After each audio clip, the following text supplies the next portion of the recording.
Cake से fun के शाहकार बनाने वाला नान भाई। तो आज हम आपको मिलवाते हैं ऐसे ही कुछ शाहकार नमूनों से। लंदन कुछ लोग अपने फन में ज़बरदस्त महारत के बाद भी नहीं रुकते और आगे बढ़ते चले जाते हैं। बरतानिया के 28 साल बैन कोलैन भी इन्हीं में से एक हैं, जिन्होंने मुनफरद शक्लों वाले केक बनाकर दुनिया को हैरान और परेशान कर दिया है।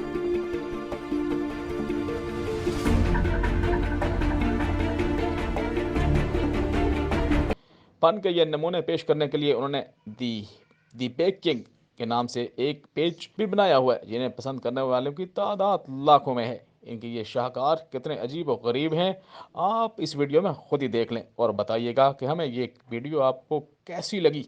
और हमारा चैनल सब्सक्राइब करें और नई नई वीडियोस और हैरत अंगेज दिलचस्प वीडियोस देखने के लिए हमारा चैनल सब्सक्राइब कीजिएगा। और अपने राय से आगाह कीजिएगा कमेंट बॉक्स में कि आपको हमारी ये वीडियोस कैसी लगती हैं।